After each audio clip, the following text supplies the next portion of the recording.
لا حول ولا قوة إلا بالله العلي العظيم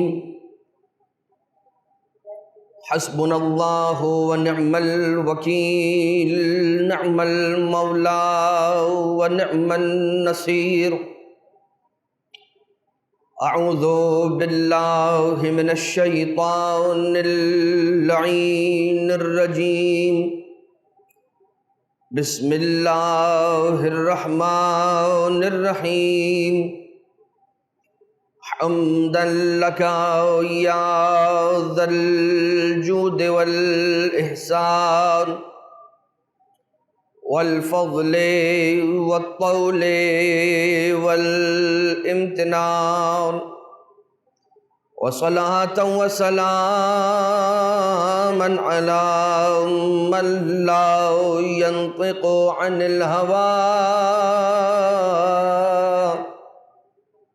إن هو إلا وحي يوحى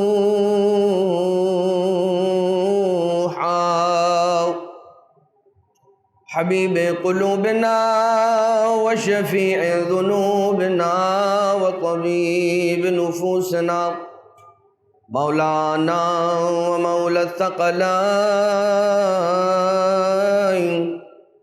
جد الحسن والحسين أبي القاسم المصطفى محمد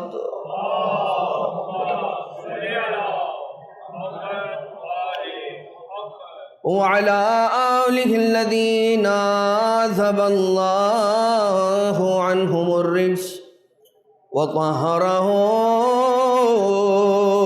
تطهيرا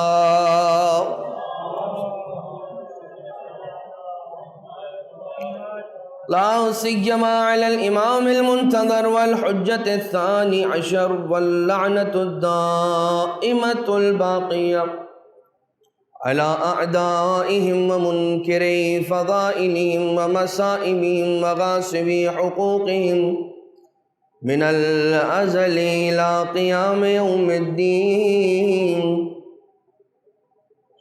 أما بعد فقد قال الله سبحانه وتعالى في محكم كتابه ومتقن خطابه وقوله الحق وهو أصدق القائلين بسم الله الرحمن الرحيم رب لا تذر على الأرض من الكافرين ديارا وإن تذرهم يضلوا عبادك ولا يلدوا إلا فاجرا كفارا الصلوات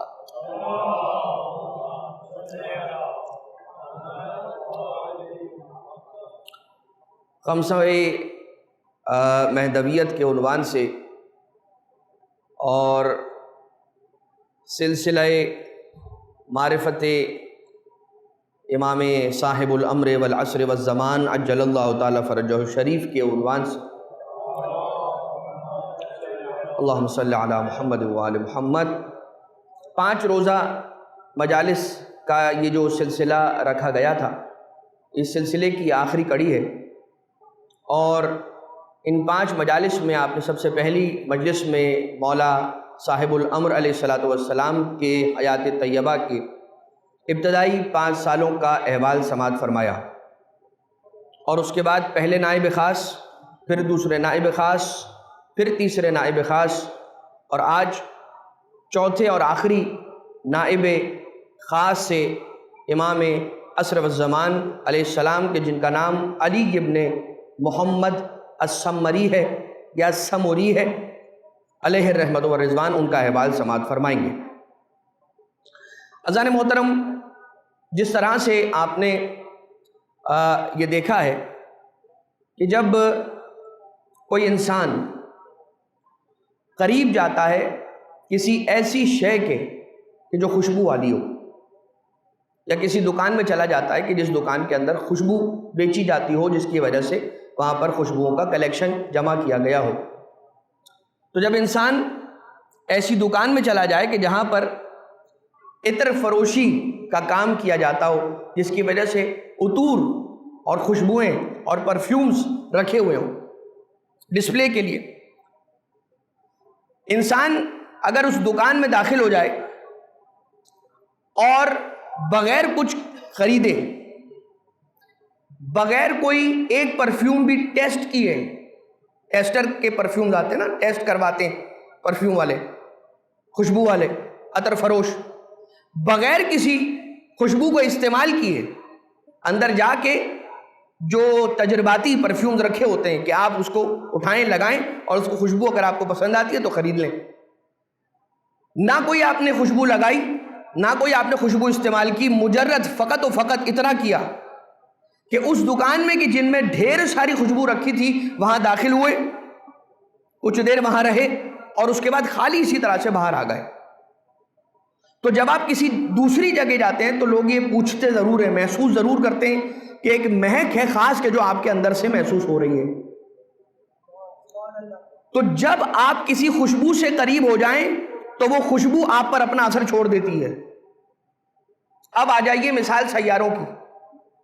ہمارے کتنے سیارے، یہ تو ایک سائنٹیفک بحث ہے. اگر 9 سیاروں کا تصور کیا جائے کہ بھئی 9 سیارے ہیں، تو ان 9 سیارے، وہ جو 9 سیارے ہیں، ان 9 سیاروں میں سے کچھ سیارے ایسے ہیں کہ جو شدید گرم ہیں، اور کچھ سیارے ایسے ہیں کہ جو درمیانے گرم ہیں، اور کچھ سیارے ایسے ہیں جو ٹھنڈے ہیں، اور کچھ سیارے ایسے ہیں جو شدید ٹھنڈے ہیں، برف ہیں. اور اس کا معیار، ان کی گرمی اور ان کی ٹھنڈک کا معیار ان کے سورج سے قربت اور دوری کی بنیاد پر ہے. ٹھیک، سارے ساتھ چل رہے ہیں. جو سیارہ سورج سے جتنا قریب ہوگا وہ اتنا زیادہ گرم ہوگا. ٹھیک، اسی طرح سے اگر آپ کسی ایسے علاقے میں چلے جائیں کہ جس علاقے کے اندر پانی، دریا، نہر، سمندر، جھیل، کوئی ایسی شے نہ ہو، تو آپ کو وہ علاقہ سرسبز و شاداب نظر نہیں آئے گا. لیکن اگر کوئی ایسا علاقہ کہ جس علاقے کے درمیان سے کوئی نہر گزر رہی ہو، کوئی دریا بہ رہا ہو، کوئی جھیل موجود ہو، تو اس جھیل کے آس پاس آپ کو سرسبزی اور شادابی نظر آتی ہے. اسی طرح سے میں بات کو مختصر کرنے لگا ہوں اور اپنے مدعے پر آنے لگا ہوں. جتنا آپ دیکھتے چلے جائیے جو ہستی امام معصوم علیہ السلام سے جتنا قریب نظر آئے گی اس کی کرامتیں اتنی ہی زیادہ نظر آئیں گی. چاہے وہ دور مولا امیر المومنین علیہ السلام کا ہو، کسی امام معصوم علیہ السلام کا ہو، یا مولا امام صاحب الامر والعصر والزمان عجل اللہ تعالیٰ فرجہ الشریف کا دور ہو.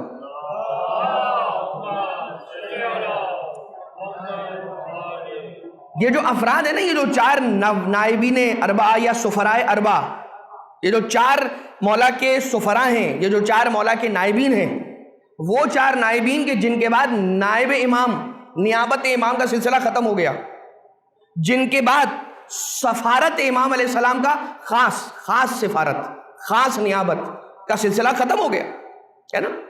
یہ 4 تو وہ تھے کہ جن 4 کے نام پر امام علیہ السلام کی توقیع، ان کا خط، ان کا خود کا لکھا ہوا ایک تحریر، لکھی ہوئی تحریر موجود ہے. اور جناب ابو الحسن علی ابن محمد السمری یا السمری یا سمری یا سمری، ہر طرح سے پڑھا گیا ہے، چاروں طریقے سے پڑھا گیا ہے. اور اس کی جو وجہیں ہیں کیوں اس طرح سے پڑھا گیا، سموری کیوں پڑھا گیا یہ بھی لکھا، سمری کیوں پڑھا گیا یہ بھی لکھا گیا، سموری کیوں پڑھا گیا، سمری کیوں پڑھا گیا، یہ سب لکھا ہوا ہے.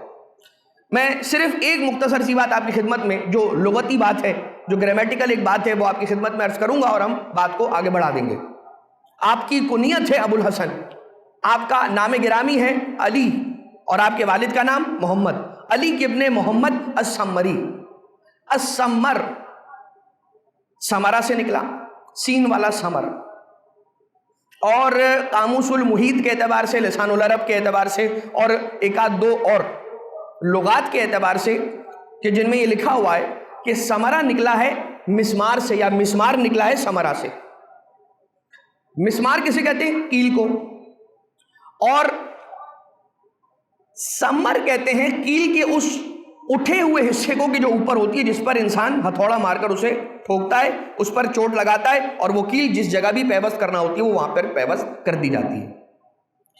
تو انہیں سمری کیوں کہا گیا اور انہیں کیل سے اور کیل کے وہ جو اوپری ابھرے ہوئے حصے سے جو نسبت دی اس کی کیا وجہ تھی؟ تو جو لکھنے والے علماء ہیں انہوں نے کتابوں میں لکھا کہ آپ یعنی کہ جناب علی ابن محمد السمری جو کہ نائب خاص رابع امام علیہ الصلوۃ والسلام کے چوتھے نائب خاص ہیں، آپ پیشے کے اعتبار سے نجار تھے، کارپینٹر تھے۔ اور آپ دیکھ لیجئے یہ جو چاروں سفرائے اربعہ محترمہ ہیں، ان چاروں کا کوئی نہ کوئی پیشہ موجود تھا۔ اب یہ پیشہ اپنے اعتبار سے بھی انہوں نے رکھا ہوا تھا اور اس اعتبار سے بھی وہ پیشہ تھا کہ اس پیشے کو انہوں نے اپنے لیے ایک ڈھال قرار دیا ہوا تھا کہ جس کے پیچھے رہتے ہوئے وہ اپنے آپ کو باطل کی نگاہوں، دشمن کی نگاہوں سے اور دیگر جو مولا کا بغض رکھنے والے افراد تھے ان کی نگاہوں سے بچا کر رکھتے تھے۔ نجار نجاری کا کام کرتے تھے، کارپینٹری کا کام کرتے تھے، اور آپ کے اعتبار سے ملتا ہے بڑے اپنے دور کے عالم اور فاضل اور متقی اور پرہیزگار، دنیا سے زاہد، اپنے مولا علیہ الصلوۃ والسلام کے امر پر پورا اترنے والے، اسے انجام دینے والے آپ تھے۔ اب یہ جو چار افراد ہیں یہ کوئی خاص افراد نہیں ہیں، یہ کوئی خاص لوگ نہیں ہیں، ان کی اپنی خاص ایسی کرامتیں تھیں کہ جو خارق العادہ، ایب نارمل چیزیں جو ان سے کرامتوں کے سلسلے میں کہیں گے کیونکہ معجزات تو معصومین علیہ السلام کے لیے ہوتے ہیں، ان کی خاص کرامتیں ظاہر ہوئیں چاروں ہی سفراء سے، من جملہ جناب علی ابن محمد السمری۔ ایک دن آپ تشریف فرمائے اپنے دوستوں کے ساتھ، ابو عبداللہ حسین ابن علی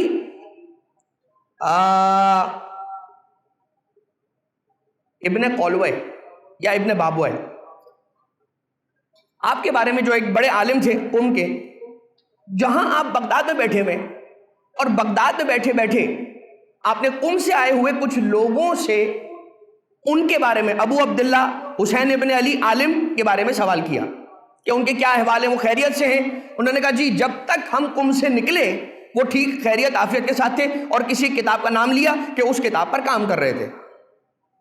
ٹھیک، اچانک سے جناب علی ابن محمد السمری کہتے ہیں کہ پروردگار عالم علی ابن حسین، ابو عبداللہ علی ابن الحسین پر اپنی رحمتوں کو نازل فرمائے، اس لیے کہ ان کا اس دنیا سے رخصت ہونے کا وقت آ گیا۔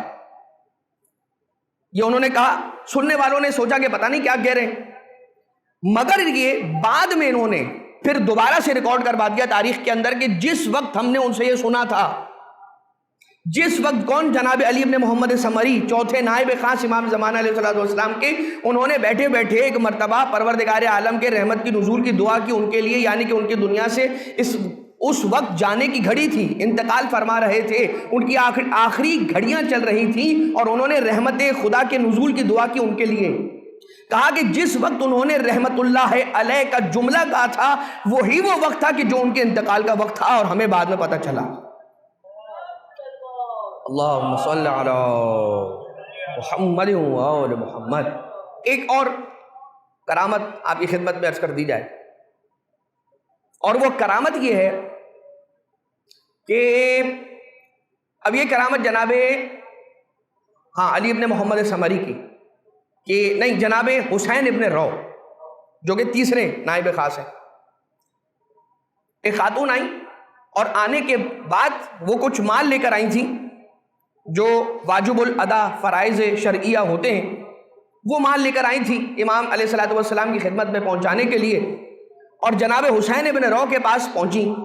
اچھا، آئیں تو اس انداز میں اور اس کیفیت میں آئیں کہ اپنے ساتھ ایک ٹرانسلیٹر لے کر آئی تھیں، دور دراز کے کسی علاقے کا سفر اختیار کر کے آئی تھیں، اور چونکہ اس علاقے میں وہ زبان نہیں بولی جاتی تھی جو بغداد میں بولی جاتی تھی، لہٰذا وہ اپنے ساتھ احتیاطاً ایک ٹرانسلیٹر لے کر آئیں۔ ان کا یہ خیال تھا کہ میں جس زبان میں ان سے کلام کروں گی، میں تو ان کی زبان کو نہیں جانتی، وہ میری زبان کو نہیں جانتے، تو میں نے جو یہ کام کرنا ہے کہ امام علیہ السلام کی امانتیں امام تک پہنچانی ہیں، اور اس کے لیے میں نے بغداد کے اندر جناب حسین ابن روح رحمت اللہ تعالیٰ علیہ رضوان اللہ تعالیٰ علیہ کے پاس جانا ہے، تو میں نے ان سے بات کرنی ہے، اور جب بات کرنی ہے تو کیسے میں بات کروں گی، ہرڈل ہے، لینگویج کا بیریئر ہے، تو اپنے ساتھ ٹرانسلیٹر لے کر رہی تھیں۔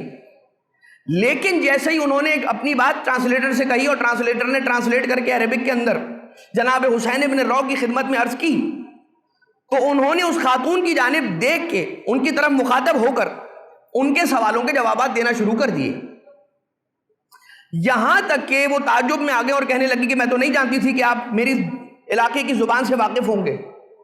یہاں تک کہ جناب حسین ابن رو نے یہ تک سوال کیا کہ وہ جو آپ کا ایک چھوٹا بچہ ہے وہ کیسا ہے، اور آپ کی اتنی اولادیں، جو میں جانتا ہوں کہ آپ کی اتنی اولادیں وہ سب خیریت سے ہیں، ان کا سب ٹھیک ٹھاک ہے۔ جب انہوں نے یہ سارے سوالات کیے تو مبہوت ہو کر رہ گئے۔ یہ ان کی کرامتوں میں سے کرامت ہے، یعنی کہ وہ جو ہم اور آپ کہتے ہیں ہم لاوارث نہیں ہیں، ہمارے سر پہ ہمارا امام زندہ ہے، تو ہمارا امام علیہ السلام تو ہمارا زندہ ہے، وہ ہمیں دیکھتا ہے، وہ ہمیں ملاحظہ فرماتے ہیں، وہ ہمارے حالات سے واقف ہیں۔ مگر یہ جو 4 نائبین خاص تھے جو مخصوص تھے، وہ بھی کئی ایک موارد پر اپنے کچھ جاننے والوں کے، چاہنے والوں کے، امام علیہ السلام کے چاہنے والوں کے کچھ حالات سے واقف ہوا کرتے تھے۔ یہ ان کی کرامتوں میں سے کرامت۔ ہمارے ساتھ موجود امام علیہ السلام کے بلندی درجات کے لیے بلند ترین صلوات، اللہم صلی علی محمد وعلی۔ اور ایک مرتبہ اب یہ دوبارہ میں جناب علی ابن محمد سمری کے حالات کی جانب آ جاؤں۔ ایک شخص آیا اور آنے کے بعد کچھ امانتیں کہ جو سپرد کرنا تھیں امام علیہ السلام کی خدمت میں، وہ جناب علی ابن محمد کے سپرد کی اور جانے لگے۔ جناب علی ابن محمد نے روک کر یہ پوچھا کہ یہ بتاؤ کہ کچھ بھول تو نہیں رہے، کچھ اور تو دینا باقی نہیں رہ گیا؟ کہا کہ نہیں، میں جو تھا وہ آپ کی خدمت میں پیش کر چکا ہوں، کہ لیکن جو میرے پاس تھا لقد سلمتہ، وہ میں نے آپ کی خدمت میں تسلیم کر دیا، میں آپ کو پہلے دے چکا ہوں۔ اور یہ کہہ کے جانے لگے۔ امام علیہ السلام نے فرمایا، معذرت کے ساتھ جناب علی ابن محمد سمری کہنے لگے ذرا ٹھہرو، وہ جو رقم تھی وہ تو ساری تم نے دے دی، مگر وہ جو فلاں ابن فلاں شخص نے تمہیں 2 لباس یہاں تک پہنچانے کے لیے دیے تھے، ان کا کیا ہوا؟ یعنی وہ کہہ رہے ہیں، پوچھ رہے کہ کچھ بھول تو نہیں رہے؟ انہوں نے کہا میں نہیں بھول رہا، اور وہ جانے لگے اور کہا کہ نہیں، تم 2 لباس بھول رہے ہو۔ کہا جاؤ اور تلاش کر کے آؤ۔ اچھا یہ واقعہ کچھ طولانی ہے، میں نے اسے مختصر کیا۔ ہوا یہ تھا کہ کہا میں کچھ نہیں بھولا، کہا جا کر تلاش کرو، جو تمہارا سامان سفر ہے اس میں تلاش کرو، تمہیں اس میں کچھ سامان ملے گا جو تم بھول گئے ہو پہنچانا۔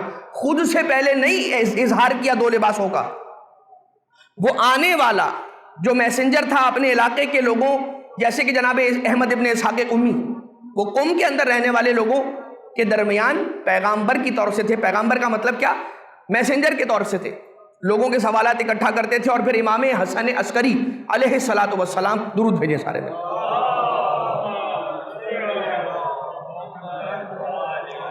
مولا کی خدمت میں سال کے کسی حصے میں آ جاتے تھے اور سوالوں کے جوابات بھی لے لیتے، امانت بھی دیتے تھے۔ یہ جو ہیں یہ کن کے دور میں آ رہے ہیں؟ یہ آ رہے علی ابن محمد السمری کے دور میں آ رہے ہیں۔ اور جب گئے تلاش کیا، کچھ نہ ملا، واپس آئے، کہا وہ 2 لباس، کہا جاؤ اب انہیں تلاش کرو، وہ بھی نہ ملا۔ تو جب آئے ڈھونڈ کر اور ڈھونڈ نہ سکے، کہتے کہ میں بھول گیا کہ میں نے کہاں رکھا تھا، تو کہا جاؤ فلاں علاقے کے اندر فلاں درزی ہے، اس کے پاس یہ کپڑے پڑے ہوئے، اور دکان کے اوپر یہ عبارت لکھی ہوگی، اسی دکان پر جانا، اور اس کے پاس فلاں شیلف ہے اور اس شیلف کے اندر یہ چیزیں رکھی ہوئی ہیں، تو جا کر ان سے لے آنا۔ گویا یہ میں نے جو 3 آپ کی خدمت میں ان نائبین خاص کی کرامتوں کا ذکر کیا، اس کی وجہ یہ کہ ان 4 نائبین کا سٹیٹس عام افراد کی نسبت بلند تھا۔ یہ جو 4 نائبین تھے، ان کا مقایسہ بھی عام افراد سے نہیں کیا جا سکے گا امت کے، یہ یاد رہے بات۔ یعنی کہ اگر کوئی انہیں کمپیر کرنا شروع کر دے، امام معصوم علیہ السلام کی جو امت ہے، ہماری امت کے عام افراد سے اگر ان 4 کا کمپیریزن کرنا شروع کر دے تو یہ کمپیریزن ٹھیک نہیں ہوگا۔ سب سے پہلی بات تو یہ کہ ان کی بزرگی اور ان کی بڑائی کے لیے یہ بہت بڑی بات ہے کہ ان کے نام پر امام معصوم علیہ السلام کی توقیع آئی ہے۔ خود امام معصوم علیہ السلام نے علی ابن محمد علیہ رضوان اللہ تعالی لکھ کر خط میں ان کا نام سے لکھا ہے کہ یہ وہ ہیں کہ جن پر ہم اعتماد کرتے ہیں، یہ ہمارے ثقہ ہیں اور یہ معتمد ہیں، اور جو ہم سے رابطہ کرنا چاہیں ان سے رابطہ کرے، جو ہم تک کچھ پہنچانا چاہے وہ ان کو پہنچائے۔ ایک یہ بات ہو گئی۔ اب آ جائیے وہ توقی کے جو آخری خط ہے امام زمانہ علیہ الصلوۃ والسلام کا، کہ جو علی ابن محمد سمری کے نام لکھا گیا۔ علی ابن محمد سمری اپنے بستر علالت پر ہیں، آپ کا آخری وقت بہت قریب تھا، اور آپ سے ملاقات کرنے والے افراد جو آئے، قوم کے قبیلے کے بڑے لوگ، کچھ بڑے علماء آئے، اور آنے کے بعد جب آپ کے پاس آ کر بیٹھے اور دیکھ رہے ہیں کہ ابھی ان کی حالت دگرگوں ہے، خراب ہو گئی ہے حالت، تو سوال کرنے لگے کہ یہ بتاؤ کہ آپ کے بعد اب یہ سفارت کا عہدہ کس کے حوالے ہوگا، یہ نیابت امام علیہ الصلوۃ والسلام کا عہدہ کسے آگے ٹرانسفر کر کے جائیں گے؟ آپ کو کس کا نام حکم دیا گیا ہے کہ جس کو آپ نے بنا کے جانا ہے؟ جیسے حسین ابن رو کو امام معصوم علیہ الصلوۃ والسلام نے کہا تھا کہ آپ نے اپنے بعد علی ابن محمد سمری کو یہ عہدہ سفارت دے کر جانا ہے۔ کہا کہ میرے بعد اب مجھے حکم نہیں ہوا ہے کہ میں اور کسی کو نائب بناؤں امام علیہ السلام کا، یہاں تک کہ امام معصوم علیہ السلام ارشاد فرماتے ہیں کہ اب غیبت تامہ ہوگی۔ میری خواہش ہے کہ وہ توقی اور وہ خط کہ جو امام علیہ الصلوۃ والسلام نے جناب علی ابن محمد سمری کے نام لکھا، اس کی عبارت جو عربی کے اندر ہے وہ آپ کی خدمت میں پیش کر دی جائے۔ ایک بلند آواز سے درود بھیجے محمد و آل محمد کو۔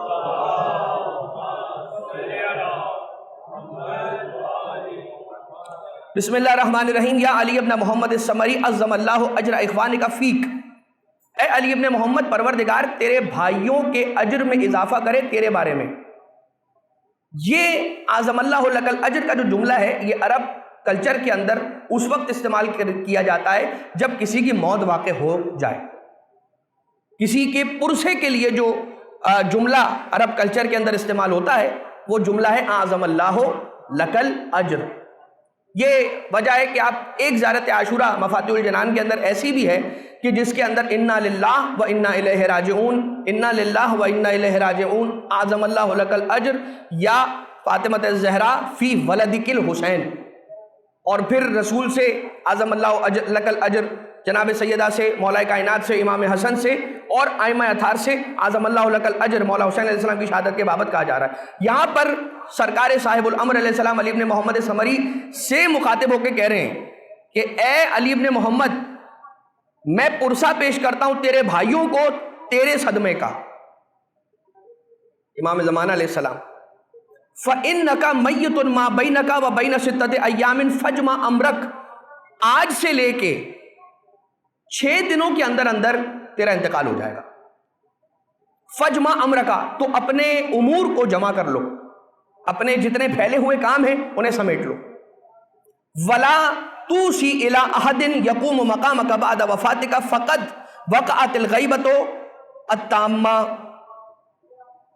مولا ارشاد فرماتے ہیں علی ابن محمد سے کہ یاد رکھو اپنے بعد کسی اور کو وصی نہ، کسی اور کی طرف وصایت نہ کرنا، کسی کو وصیت نہ کرنا، کسی کو اپنے بعد سفارت کا عہدہ نہ دے کر جانا، اس لیے کہ اب غیبت تامہ ہو رہی ہے، یعنی کہ اب غیبت صغرا سے غیبت کبرا کی طرف آ رہی ہے۔ اور اس میں کیا ہوگا؟ فلا ظہور الا بعد اذن اللہ تعالی ذکرہ، اب اس وقت تک ظہور نہیں ہوگا جب تک پروردگار عالم کا اذن نہ ہو جائے۔ برائے تاکید ظہور امام زمانہ بلند تر صلوات۔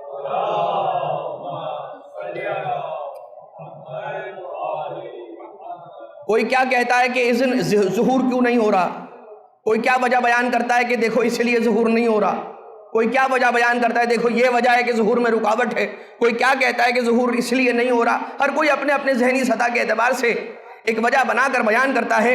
امام علیہ الصلوۃ والسلام ہی کی اپنی توقیع کے اندر، اپنے خط کے اندر جو انہوں نے ایک اختتامی خط، جو ایک آخری کلام کیا ہے علی ابن محمد سمری کے ذریعے سے اپنی قوم سے، اس میں امام علیہ السلام نے فرمایا یاد رکھو کہ فلا ظہور الا بعد اذن اللہ تعالی، اب اللہ کے اذن سے پہلے ظہور نہیں ہوگا، اور وذالک بعد طول الامد، اور یہ ایک طولانی مدت ہوگی کہ جو غیبت کی مدت ہوگی، وقسوۃ القلوب وامتلاء الارض جورا، دل سخت ہو جائیں گے اس وقت تک، زمین بھر چکی ہوگی اس وقت تک جور سے اور ظلم سے، وسیاتی شیعتی من یدعی المشاہدہ، اور آئیں گے میرے شیعہ میں بہت سارے کہ جو دعویٰ کریں گے مشاہدہ کا کہ انہوں نے مجھے دیکھا ہے. سیاتی شیعتی کہا ہے مولا نے, یہ یاد رکھیے گا. میرے شیعہ آ کے مشاہدہ کریں گے, عام لوگوں کی بات نہیں کی ہے, شیعوں کی بات کی ہے. سیاتی شیعتی من یدعی المشاہدہ, میرے بعد شیعہ آئیں گے جو کہیں گے کہ میں نے امام زمانہ کو دیکھا ہے. تو الا فمن ادعى المشاہدہ قبل خروج السفیانی والصیحہ فہو کاذب مفتر. تو یاد رکھ لو تم, یہ میں تمہیں فارمولا دے کر جا رہا ہوں. امام علیہ الصلوۃ والسلام اب جو جملہ آئے گا کیا فرما رہے ہیں؟ الا, آگاہ ہو جاؤ, فمن ادعا, جو ادعا کرے, جو دعویٰ کرے مشاہدے کا کہ جو میں نے امام علیہ الصلوۃ والسلام کا مشاہدہ کیا ہے. مشاہدہ مطلب کیا ہوتا ہے؟ کہ میں نے جانتے ہوئے حالت اپنے ہوش و حواس میں یہ جانتے ہوئے کہ جن میں دیکھ رہا ہوں یہی صاحب الامر ہے, اس بات کا اگر دعویٰ کریں قبل خروج سفیانی, سفیانی کے خروج سے پہلے یا ایک صیحہ سے پہلے, ایک چیخ بلند ہوگی مولا صاحب العصر والزمان علیہ الصلوۃ والسلام کے ظہور سے پہلے, ایک بہت بلند آواز کا صیحہ, ایک بہت زوردار چیخ ہوگی کہ جو اس دنیا کے اندر جس کی آواز گونج جائے گی. اگر ان دو چیزوں سے پہلے, اس صیحہ سے پہلے اور سفیانی کے خروج سے پہلے اگر کوئی اس طرح کے مشاہدے کا دعویٰ کرے تو یاد رکھنا فہو کاذب مفتر, وہ جھوٹا ہے اور وہ مفتر ہے, ہم پر جھوٹ باندھنے والا ہے, ہم پر تہمت لگانے والا ہے. ٹھیک ہے, یہ بات تو ہو گئی. اب اس پر ہم آتے ہیں, مگر اس سے قبل یہ بات مکمل کر لی جائے. ولا حول ولا قوت الا باللہ العلی العظیم, اور کوئی طاقت, کوئی توانائی, کوئی قدرت کسی کی نہیں ہے الا باللہ العلی العظیم, اس اللہ کی ہے کہ جو علی العظیم ہے. تو اگر امام علیہ السلام ارشاد فرما رہے ہیں کہ اگر کوئی ادعا کرتا ہے مشاہدے کا, اگر کوئی دعویٰ مشاہدہ کرتا ہے, ملاقات کا دعویٰ کرتا ہے, تو وہ کاذب ہے, مفتر ہے. تو پھر وہ واقعات کے جو سینکڑوں کی تعداد کے اندر کتابوں کے اندر لکھے ہوئے ان کا کیا؟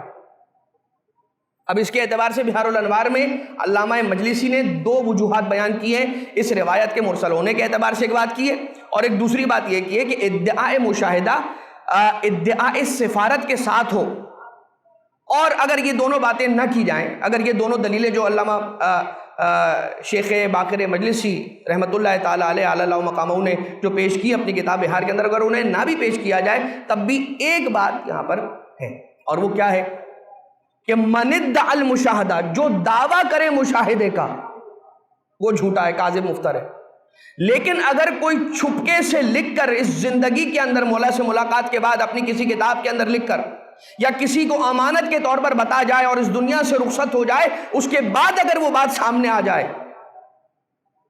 اگر کوئی اپنی امام سے ملاقات کا احوال لکھ کر مر جائے اور کسی کو اپنی زندگی میں نہ بتائے, اس کے بارے میں نہیں کہا کہ وہ کذاب مفتر ہے. لیکن بہرحال دور ایسا آنے والا ہے تو روایتوں کے اندر ہے کہ امام علیہ السلام کے مشاہدے کے اعتبار سے کچھ بھی ایکسپیکٹ کیا جا سکتا ہے, اور وجہ اس کی یہ ہے امام علیہ الصلوۃ والسلام نے یہ کہہ کر کہ جو دعوی مشاہدہ کرتا ہے وہ کذاب مفتر ہے, اس کی بات کو جھٹلا دو.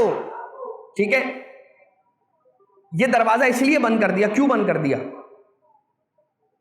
ایک بت ہے وہ رکھا ہوا ہے اور اس کے ساتھ ایک شخص کھڑا ہوا ہے اور اس نے کہا کہ اس پر دودھ چڑھاؤ. کیوں؟ کیونکہ بہت پہلے یہ کسی کے خواب میں آئے تھے اور انہوں نے آ کر یہ کہا تھا کہ جو بھی یہاں پر آئے گا اور 2 کلو دودھ مجھ پر چڑھائے گا اس کی حاجت روا ہو جائے گی.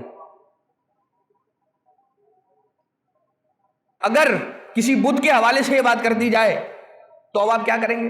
وہ بت تو کچھ نہیں کہہ سکتا نا, منع تو نہیں کر سکتا. اب وہ اگر کوئی یہ کہے کہ میرے والد کل خواب میں آئے تھے اور انہوں نے خواب میں آ کر یہ کہا تھا کہ نیو نجفی ہال میں میرے ایصال ثواب کی مجلس رکھوانا اور اس کے اندر انڈر کٹ کے بریانی اور جو اس کی بوٹی ہوتی ہے اس کی بریانی بنوانا, تو اب کیسے اس بات کو نگیٹ کریں گے؟ اس لیے کہ وہ جو مرحوم ہیں وہ آئیں گے تو نہیں نا یہ کہنے کے لیے کہ غلط کہہ رہا ہے, میں نہیں آیا بھائی اس کے خواب میں. اور اسی طرح سے کوئی عالم, کسی عالم کے بارے میں اگر یہ کہا جائے کہ یہ اپنی زندگی میں یوں کرتے تھے اور انہوں نے یہ کہا تھا اور ان کا یہ طریقہ تھا کہ یہ ایسا کرتے تھے, اب تو بیچارے وہ انتقال کر گئے, وہ بیچارے اب واپس آ کر وہ کوئی ایسا چینل تو ہے نہیں کہ جس چینل سے آ کر وہ یہ منع کر سکے کہ میں نے ایسا نہیں کہا، یہ اپنی طرف سے کہہ رہے ہیں اپنے ریسٹڈ انٹرسٹ کو پورا کرنے کے لیے، اپنے مقصد اور ہدف تک پہنچنے کے لیے میرا نام استعمال کر رہے ہیں۔ مولا امام زمانہ علیہ السلام نے جناب علی ابن محمد سمری رضوان اللہ تعالی علیہ کی طرف یہ توقیع کے اندر لکھ کر یہ دروازہ ہی ہمیشہ کے لیے بند کر دیا، اور بند کر دیا اس طرح سے کہ دوسری طرف جو یہ ایک احتمال پیدا ہو سکتا ہے کہ کوئی یہ کہہ دے کہ جب کسی سے ملاقات ہی نہیں ہوئی تو یہ تو شیعوں کا نعوذ باللہ من ذالک گڑھا ہوا ایک افسانہ ہے کہ کوئی مہدی پردہ غیبت میں ہے، اسی لیے زمانہ غیبت کے اندر کبھی کبھار کسی سے ملاقات کر کے وہ واقعات پوشیدہ رکھوا کر آہستہ آہستہ بیک اینڈ پر پردوں کے پیچھے انہیں ریکارڈ میں لایا جاتا رہا، تاکہ نہ یہ کہا جائے کہ یہ افسانوی باتیں ہیں اور نہ کوئی جھوٹا شخص آ کر امام علیہ السلام کے نام کو انکیش کروا لے۔ سید جان محترم کی بات میں نے آپ کی خدمت میں عرض کر دی۔ لیکن جو یہاں پہ واقعات ملاقات کے ہیں، بہت سارے واقعات ایسے جو سچے واقعات ہیں۔ سید رشتی کا واقعہ کہ کاظمین شریفین کے اندر حرم امامین علیہ السلام کے اندر امام علیہ السلام کا آ کر یہ فرمانا صلاۃ اللیل صلاۃ اللیل صلاۃ اللیل، جامعہ جامعہ جامعہ، عاشورہ عاشورہ عاشورہ، یہ مولا کا آ کر تلقین کرنا ان تین چیزوں کا یہ واقعہ تو ہے۔ اور امام علیہ السلام کا سامرہ کے اندر کئی ایک مرتبہ صالح بندگان خدا سے ملاقات کرنا، غیبت کبریٰ کے دور میں بھی یہ واقعات تو ملتے ہیں۔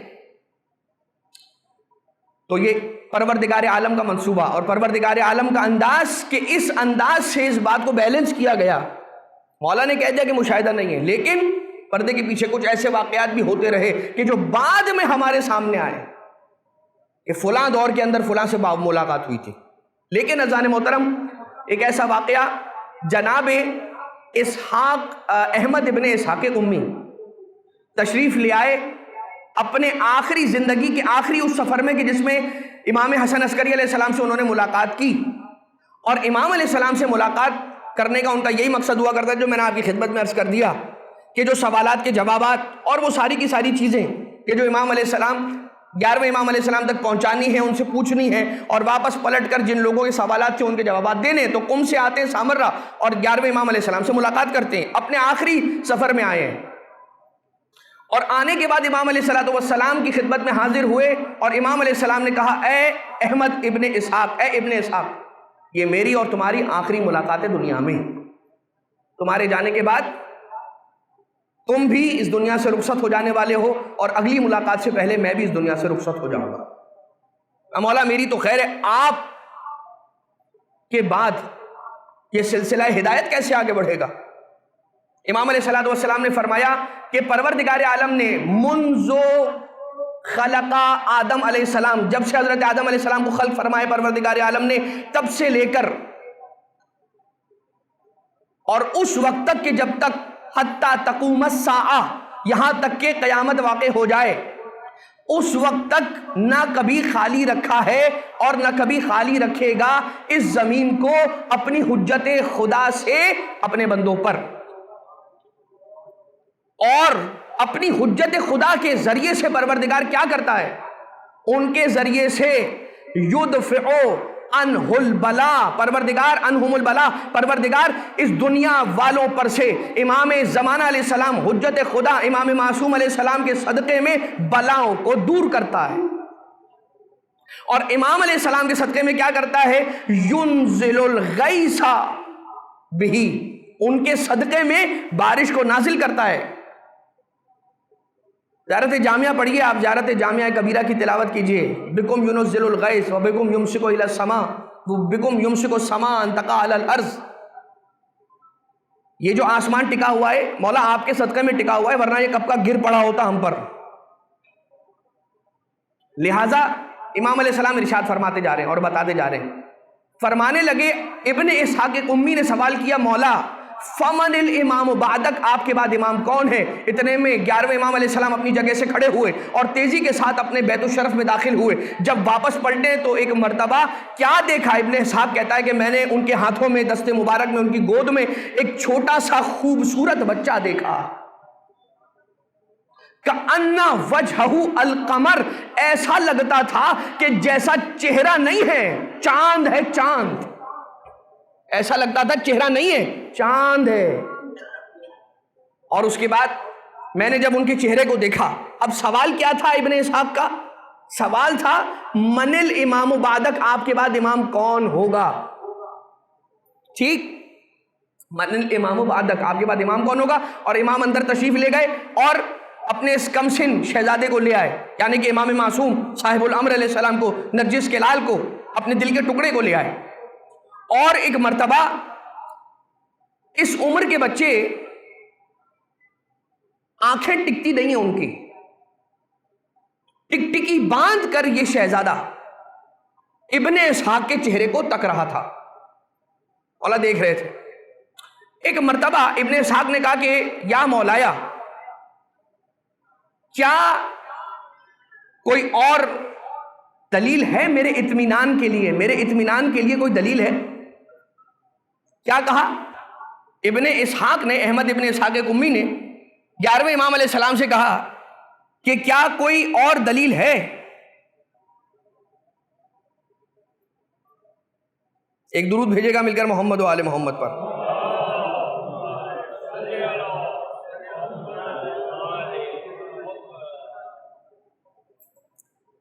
اے ابن اسحاق، مولا سے کہتے ہیں ابن اسحاق کے مولا ہے اور کوئی ایسی دلیل ہے کہ جس کے بعد مجھے اور اطمینان حاصل ہو جائے؟ اتنے میں صاحب الامر علیہ السلام لہجہ فصیح عربی میں گویا ہوئے، اور اس کے بعد امام معصوم علیہ السلام نے ارشاد فرمایا کہ میرے چہرے کو دیکھنے کے بعد اے ابن اسحاق، احمد ابن اسحاق، اور کوئی دلیل طلب نہ کر، جب تو نے میرے چہرے کی زیارت کر لی ہے تو اس کے بعد اب اور کوئی دلیل طلب نہ کر، میں ہی اللہ کا بقیت اللہ ہوں اور میں ہی اپنے دشمنوں کا انتقام لینے والا ہوں۔ ٹھیک ہے، اور ابن اسحاق نے کہا بس ختم ہو گئی بات، اس کے بعد اب اور کیا کہا جائے؟ گویا ہو گئے، فخر عیسیٰ صاحب الامر علیہ السلام گویا ہو گئے، اور ابن اسحاق وہاں سے چلا گیا۔ جب ابن اسحاق وہاں سے چلے گئے اور دوبارہ سے اسی سفر کے دوران ملاقات کے لیے پھر سے 11ویں امام علیہ السلام کی خدمت میں حاضر ہوئے، تو ایک مرتبہ سوال کرتے ہیں 11ویں امام علیہ السلام سے کہ وہ جو آپ نے کل کہا کہ یہ حضرت خضر کی شبیہ ہیں، یہ حضرت ذوالقرنین کی شبیہ ہیں، تو ان کی وجہ شباہت اور جہت شباہت کیا ہے ان دونوں ہستیوں سے؟ تو کہنے لگے طول و غیبتہم، وہ جو ان کی غیبت طولانی ہے نا، اسی طرح سے میرے اس بیٹے کی بھی غیبت طولانی ہے، ورنہ خضر کہاں اور صاحب الزمان کہاں؟ ورنہ ذوالقرنین کہاں اور صاحب العصر والزمان کہاں؟ تو کیا تقابل ہو؟ کیا تقابل ہو صاحب الزمان کا جناب ذوالقرنین سے بھی، صاحب الزمان کا حضرت خضر سے بھی؟ اور میں یہ بات مکمل کر لوں، یہ حدیث مکمل کر لوں، اس کے بعد میں یہ جو تقابل ہے نا، اس پر کچھ آپ کی خدمت میں عرض کرنا چاہتا ہوں، وہ پھر ابھی عرض کرتا ہوں۔ فخرجت مسرورا فرحا، میں بہت خوش ہو کے وہاں سے چلا گیا، اس لیے کہ امام علیہ السلام نے یہ کہا کہ اے ابن اسحاق، اگر اللہ کا تجھ پر خاص کرم نہ ہوتا نا تو میں اپنے اس بیٹے کی کبھی تجھے زیارت نہیں کرواتا۔ یہ تجھ پر اللہ کا خاص کرم تھا کہ اس نے تجھ پر اپنی خاص رحمت کو نازل کیا، کہ جس کی وجہ سے میں اس بات پر رضامند ہوا کہ تجھے اپنے اس بیٹے کی چہرے کی زیارت کروائی۔ اب ایک مرتبہ طول الغیبت یا احمد یبن رسول اللہ، مولا نے فرمایا بالکل ان کی غیبت طولانی ہوگی، اور اس غیبت میں ہوگا کیا؟ ای وربی، ہاں مجھے پالنے والے رب کی قسم، حتی یرجع عن ھذا الامر اکثر القائلین، پتہ ہے کیا ہوگا؟ زیادہ تر، اکثر قائلین، جو قائل غیبت ہوں گے نا، ان میں سے اکثریت ان لوگوں کی ہوگی کہ وہ پلٹ جائیں گے امام علیہ السلام پر ایمان اور عقیدے سے، تو کہہ دیں گے کہ اگر ہوتا کوئی تو اب تک آ چکا ہوتا، نعوذ باللہ من ذالک۔ کیوں ایسا کہیں گے؟ کہ اس لیے کہ وہ اپنی عقلوں پر قیاس کریں گے کہ حالات ایسے ہو گئے اور اب تک نہیں آئے، اس کا مطلب نہیں ہے، نعوذ باللہ من ذالک۔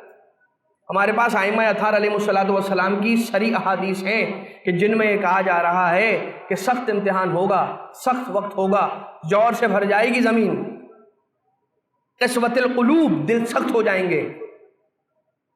ٹھیک ہے. طول الغیبت یا احمد حتی یرجعان ھذا الامر اکثر القائلین بہ ولا یبقى، اور کوئی باقی نہیں رہے گا سالم عقیدے پر، الا من اخذ اللہ عز وجل عہدہ لولایتنا، جس سے پروردگار، وہی بچا رہے گا پروردگار عالم کے حکم سے کہ جس کا اللہ نے ہماری ولایت اور مودت اور امامت کے اعتبار سے امتحان لے لیا ہوگا. جس نے ہماری ولایت اور امامت کو تھام کے رکھا ہوگا، بس اور بس وہی صحیح عقیدے پر باقی رہے گا. وَكَتَبَ فِي قَلْبِهِ الْإِيمَانِ، اور اسی صدقے میں، ہماری ولایت کے صدقے میں ان کے دلوں میں ایمان کو پروردگار عالم لکھ دے گا. وَأَيَّدَهُ بِرُوحٍ مِّنْهُ، اور پروردگار اپنے روح کے ذریعے سے ان کی مدد کرے گا، پروردگار ان کی مدد کرے گا. بس حضرات محترم، یہاں پر میں بات کو اس اعتبار سے روک رہا ہوں جو میں نے آپ کی خدمت میں عرض کی کہ تقابل ہوتا ہے. اور تقابل کیسے ہوتا ہے؟ کبھی امام حسین علیہ السلام کے اصحاب سے تقابل، کہ فلاں جو ہے وہ شخص وہ امام حسین علیہ السلام کے فلاں صحابی جیسا. کبھی مولا کائنات علیہ السلام کے اصحاب سے تقابل کیا جاتا ہے کہ کوئی جناب سلمان سے تقابل ہو رہا ہے، کسی کا ابو ذر سے تقابل کیا جا رہا ہے، کبھی کسی کا مقداد سے تقابل کیا رہا ہے. وجہ شباہت ہو سکتی ہے مگر مرتبے کے اندر زمین تا آسمان فرق ہوگا نا.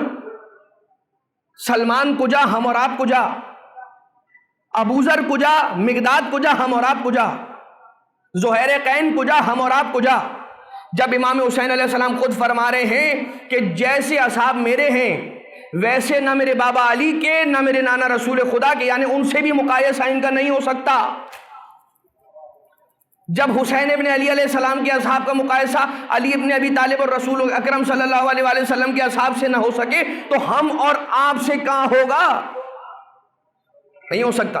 اسی طرح سے وہ جو 313 ہیں صاحب الامر علیہ السلام کے اصحاب، ان سے بھی کسی کا تقابل نہیں ہو سکتا، یہ بات یاد رکھیے گا.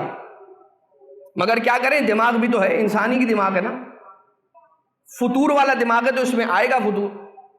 اور وہ کہ جسے مولا کائنات علیہ السلام نے ایسے شباہت دی کہ جیسے میں رسول کے لیے ویسے یہ مالک میرے لیے.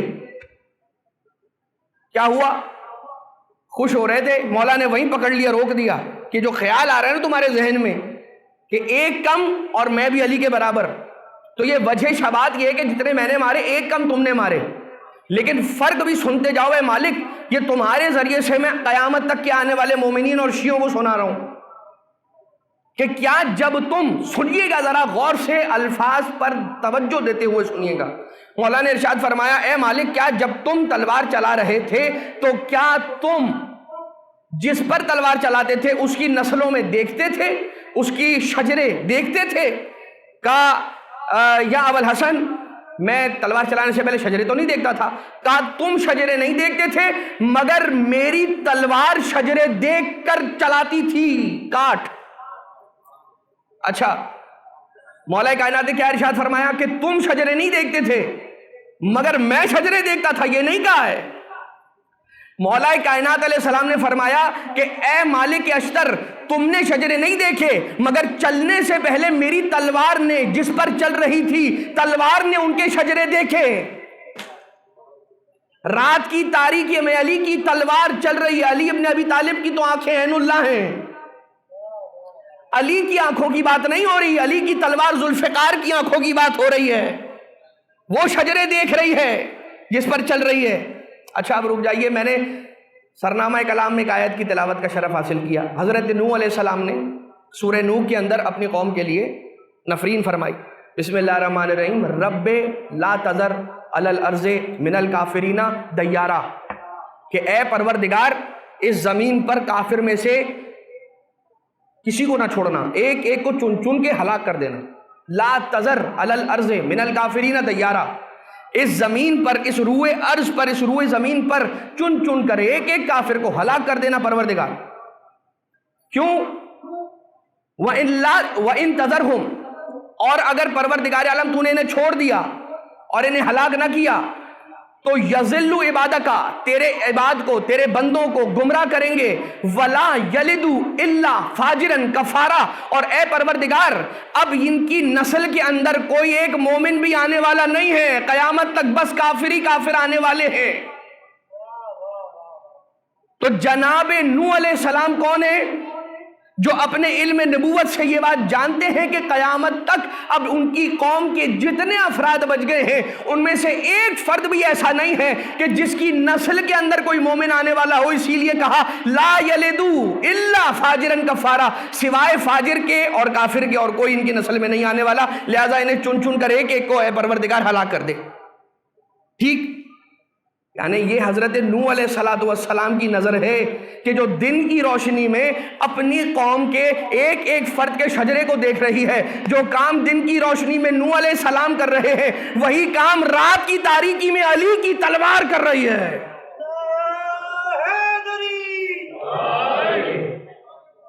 اور علی کی تلوار کون ہے؟ لیونگ تھنگ ہے، نان لیونگ تھنگ ہے؟ کہاں سے آئی ہے؟ پروردگار عالم نے بھیجی، کب بھیجی، کس امتحان کے بعد بھیجی؟ اور جب وہ آئی ہے، نازل ہوئی ہے، تو اس کے ساتھ اور کیا کیا نازل ہوا ہے، تو وہ ساری چیزیں ایک الگ موضوع ہے۔ لیکن اذان محترم، پروردگار عالم نے یہاں پر یہ کیا بتلا دیا کہ تقابل نہ کرنا، اس کا تقابل نہ کرنا۔ امام معصوم کی تو بات بہت بلند ہے، جو اصحاب خاص کے امام معصوم علیہ السلام ہے نا، ان سے بھی اپنا تقابل نہیں کرنا۔ ابھی جناب مسلم علیہ السلام کے بارے میں آتا ہے، تو جناب مسلم علیہ السلام کے نام پر مولا حسین علیہ السلام نے نام کے ساتھ، ولدیت کے ساتھ لکھی تھی توقیع یا خط اہل کوفہ کے نام کہ انی باعث الیکم اخی وابن امی وثقتی من اہل بیتی مسلم ابن عقیل، کہ میں تمہاری جانب بھیج رہا ہوں جو میرا ثقہ ہے، معتمد ہے، میرا بھائی ہے، اہل بیت میں سے ہے، اور اس کا نام مسلم ابن عقیل ہے۔ اب جس کے ساتھ شباہت دے رہے اس کے نام پر امام معصوم سے کوئی توقیع لیا یا کوئی خط لیا، ورنہ شباہت مناسب نہیں لگتا۔ اچھا، ایک واقعہ اور ہے مختصر، اور پھر بات کو ہم ختم کر دیں گے، اس لیے کہ آخری تقریر ہے، مجلس ہے۔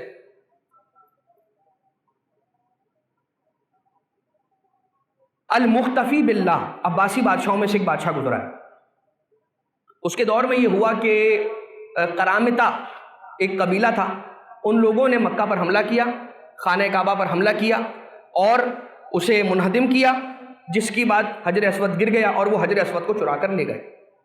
پھر یہ مسلمان گئے اور ان سے لڑ کر جنگ کر کے جیتے اور حجر اسود کو ان سے ریٹریو اور ریکور کر کے واپس لے کر آئے۔ اب معاملہ یہ تھا کہ خانہ کعبہ کو دوبارہ سے تعمیر کروایا جائے اور حجر اسود کو لا کر اس کے ایک کونے پر نصب کیا جائے۔ جیسے ہی یہ بات ابو القاسم جعفر ابن محمد قولوی قمی کی کانوں تک پہنچی، انہوں نے اپنا رخت سفر مان لیا، انہوں نے اپنے سفر کی تیاری کی مکہ کے لیے قم سے۔ کیوں؟ اس لیے تیاری کی کہ جانتے تھے اور خیال آ گیا ذہن میں فوراً کہ یہ حجر اسود تو کوئی نصب کر نہیں سکتا کعبے پہ سوائے امام معصوم کے۔ سن 337 ہجری کا 337 ہجری کا یہ واقعہ ہے، 337 ہجری، اور چلے ہیں مکہ، لیکن پہنچ نہیں پائے مکہ، بغداد تک پہنچے تھے اور وہاں پر بیمار ہوئے، اتنے مریض ہوئے کہ ابو الفراش ہو گئے، بستر پر آ گئے۔ ان تک خبر پہنچی تھی، وہ ڈیٹ اینڈ ٹائم اعلان ہو چکا تھا کہ اس دن پر کعبہ تو تعمیر ہو چکا ہے، اب لگانا ہے حجر اسود۔ تو قوم کے، سلطنت کے بڑے بڑے لوگ آ گئے، وضو وغیرہ کر کے، طہارت کا انتظام کر کے آ گئے کہ اب جو ہے وہ ہمیں موقع ملے گا کہ ہم حجر اسود کو نصب کریں گے۔ تو ایک ایک کو بلایا گیا۔ یہ بغداد کے اندر اتنے مریض ہو گئے کہ بغداد سے آگے نہیں چل پائے۔ انہوں نے کہا وقت ضائع ہو جائے گا، ایک خط لکھ کر ایک شخص کو جس کا نام کتابوں میں ابن ہشام ملتا ہے اسے بلایا، بولا دیکھو میں تو نہیں جا سکوں گا مکہ، مگر یہ ہونے والا ہے مکہ میں،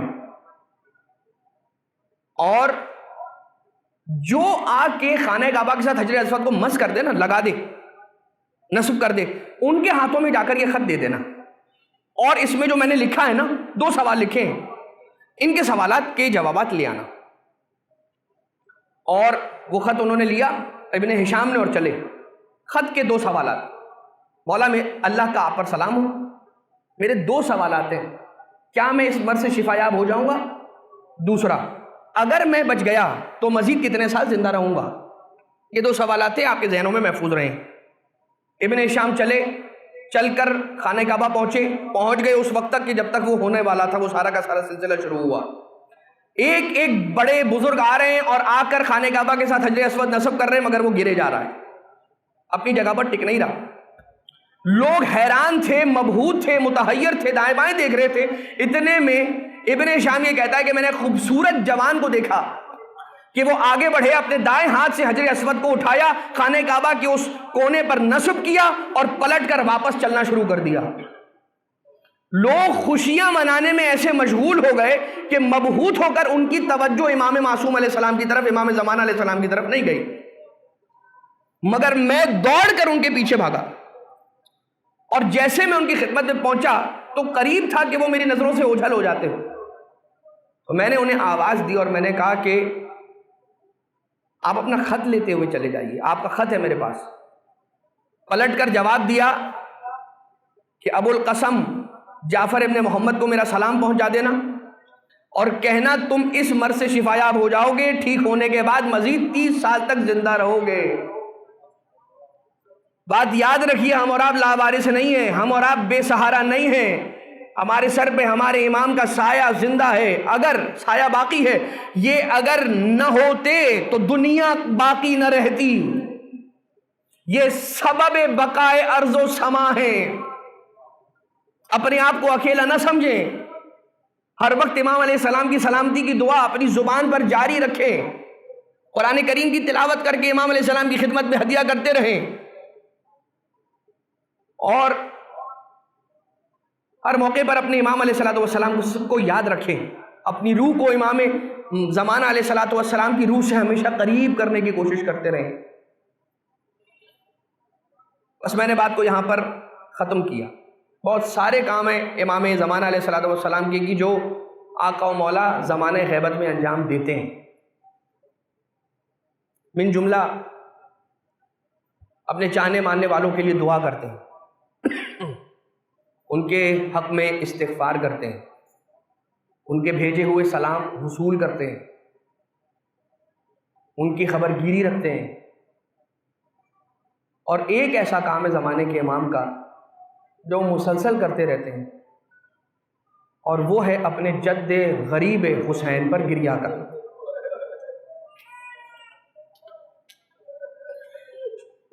میرا اور آپ کا مولا بڑا گریہ فرماتا ہے. اور زیارت ناہیہ کے جملے ہیں نا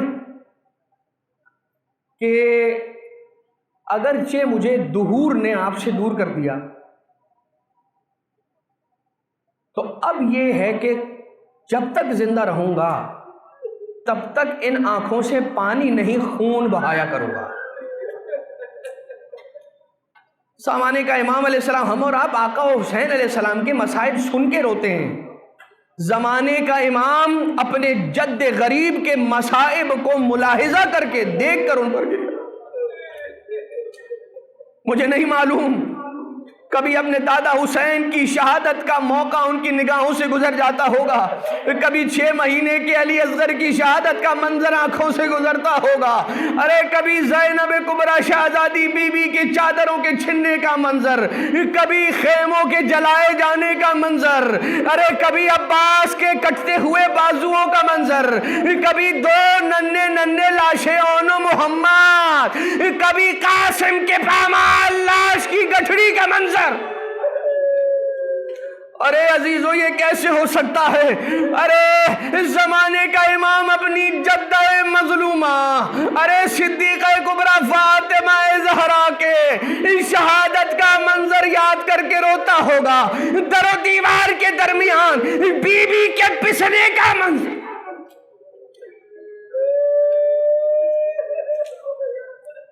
الا ولعنۃ اللہ علی القوم الظالمین وسیعلم الذین ظلموا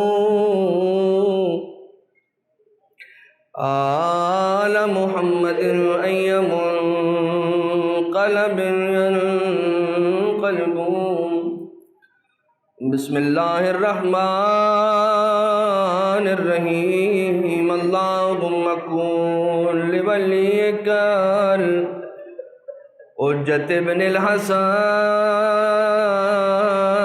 صلواتک علیہ وعلا آبائک فی هذه الساعة وفي كل ساعة وليا وحافظا وقائدا وناصرا ودليلا وعينا حتى تسكنه أرضك طوعا وتمتعه فيها طويلا۔ پروردگارہ ہماری اس توسل کو، اس عبادت کو اپنی بارگاہ سے مقبول و منظور فرما۔ پروردگارہ منتظمین کی اس کوشش کو اپنی بارگاہ سے مقبول و منظور فرما۔ ہمارے اس کوشش کو بارگاہ صاحب الامر علیہ السلام میں ایصال و ارسال فرما۔ صاحب الامر علیہ السلام کی دعاؤں کا ہم سب کو مرکز قرار فرما۔ پروردگارہ امام زمانہ علیہ السلام کے صدقے میں ہم سب کی مشکلات کو حل فرما۔ امام زمانہ کے صدقے میں ہماری مصیبتوں کو دور فرما، زمینی آسمانی آفتوں سے ہمیں محفوظ فرما۔ امام زمانہ کے صدقے میں ہم سب کا رزق حلال وسیع فرما، رزق مادی و معنوی میں اضافہ فرما۔ پروردگارہ مولا امام زمانہ علیہ السلام کے صدقے میں جو ہماری کمی بیشی ہے، جو ہماری غلطیاں ہیں، جو ہماری لغزشیں ہیں، پروردگارہ مولا آقا کے صدقے میں انہیں معاف فرما۔ پروردگارہ ہمارے مرحومین کی قبروں پر آقا و مولا کے صدقے میں اپنی رحمتوں کی بارش نازل فرما۔ ہمارے دلوں میں امام کے صدقے میں امام کی معرفت کے دیے میں اور روشنی میں اضافہ فرما۔ پروردگارہ غم اہل بیت ہم سب کو نصیب فرما، دشمنان اہل بیت کی نفرت ہم سب کو عنایت فرما۔ پروردگارہ آقا و مولا کے اعوان و انصار میں ہمیں شمار فرما، ہمیں آقا و مولا جیسا چاہتے ہیں ویسا بننے کی توفیق عنایت فرما۔ ربنا تقبل منا انک انت السمیع العلیم بجاہ محمد و آلہ الطیبین الطاہرین۔